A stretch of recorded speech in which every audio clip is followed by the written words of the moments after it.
Imagine, if you will, a blogger who's about to share his strangest dreams with you. Today, in the Twilight Zone, you will witness such a blogger. Hey guys, this is Gotta Love Breath, and I was looking through, my mind, my little databanks, thinking, my God, I'm very sleepy tonight. What could I talk about that's going to be interesting and unique? And I thought, I don't think I've ever heard a blog done by a blogger such as myself, just about really weird dreams you've had before. I'm mad enough that I'm willing to admit when I've had like a weird, really weird dream. And I'm willing to describe pretty much everything that I remember from it, even if it is completely absurd. So I have a whole list of some of the most memorable dreams I've had as far as just resonating. And this is really weird. Some of them are from just recently, so obviously I remember them. And a couple of them are childhood dreams from when I was growing up. So with that being said, one of the first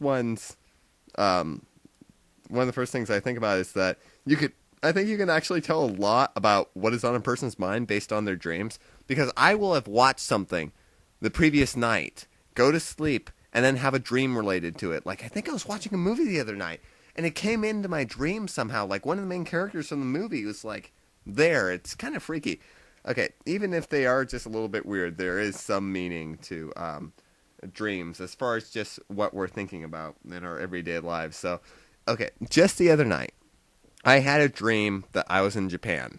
Okay, I literally didn't see any of Japan. I was just in a Best Buy in Japan. Go figure. I don't even think they have Best Buys over there.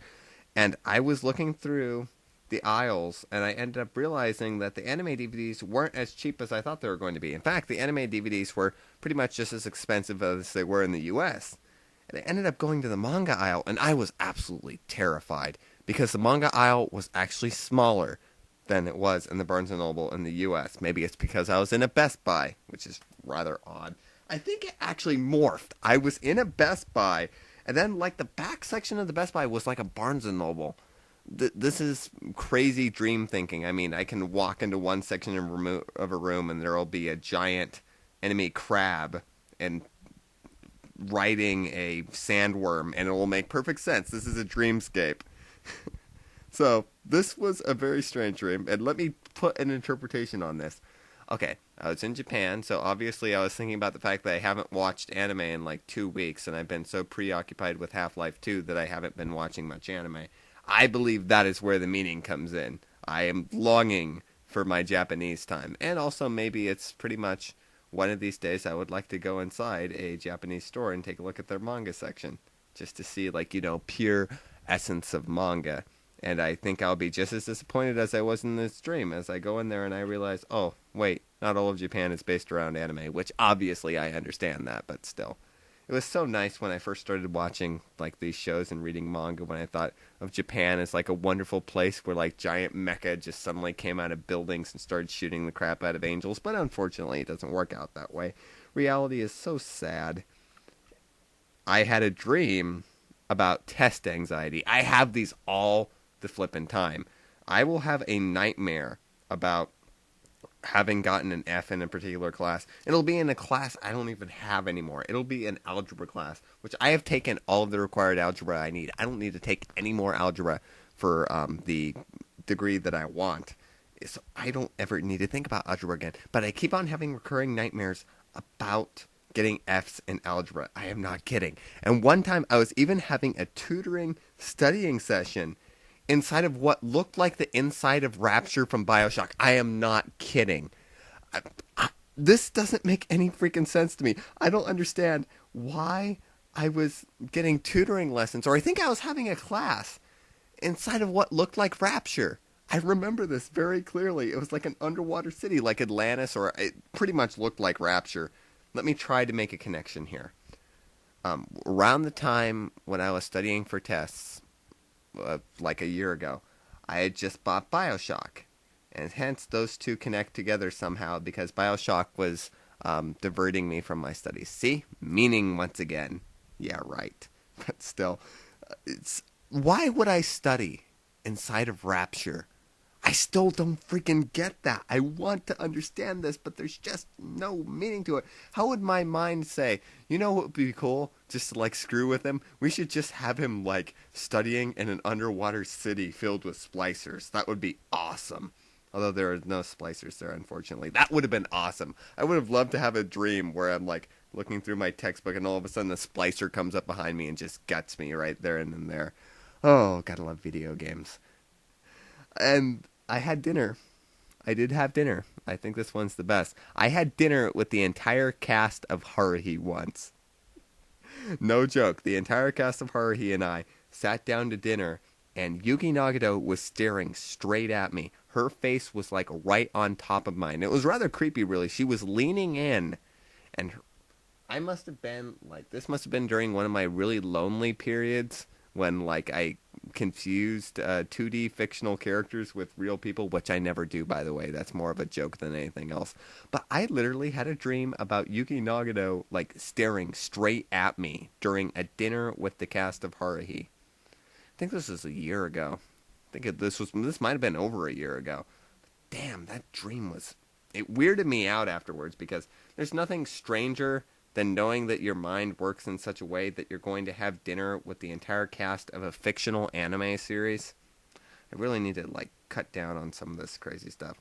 A recurring childhood nightmare I used to have was being chased by a Tyrannosaurus Rex. Like, this Tyrannosaurus Rex would come out of the strangest places, and there's always be cue music behind it. It'd be like, dum, dum, dum, dum, dum, dum, dum, and then it'd, like, come crashing through something, and it would scream, "Mo-da-da, ha, ha, ha." It would actually do that. It was like nonsense speech. It would say, "Mo-da-da," and I don't understand why that was so intimidating, but it was. It was, like, the very essence of my nightmares for the longest time there. And it was, like, obviously the T-Rex from Jurassic Park. I think this might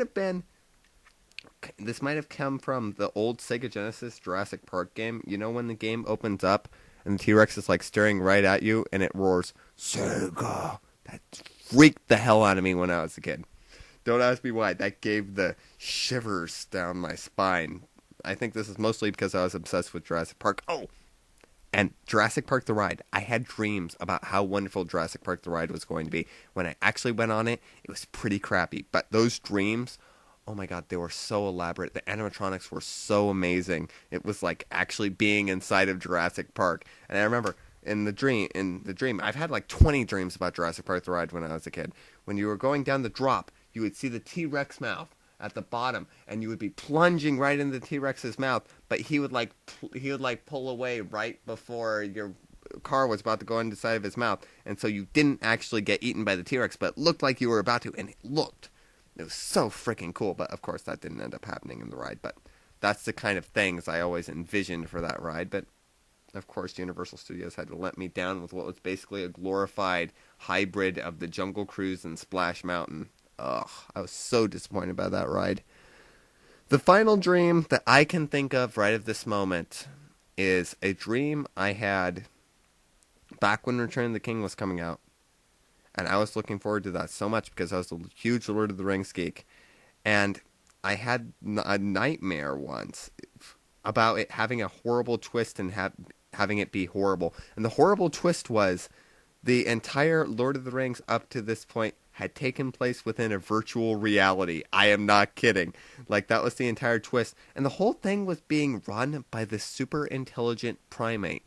Not joking. This was the dream. And I remember sitting in the theater going, what the hell?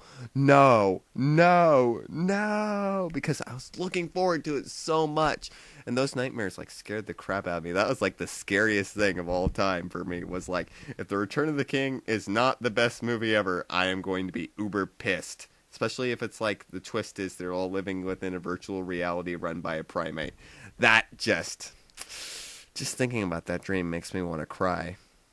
I wonder, you look at all this stuff and it's like, life is so strange that our bodies are so strange that these sorts of things can come out like that. I began to wonder whether I'm sane, whether I'm like completely insane. What I think would be awesome is if like people did video responses to this talking about the weird ass dreams that they've had. Now this would be interesting. I think this would be an interesting topic. This is Gotta Love Breath, and I am signing out. More ramblings for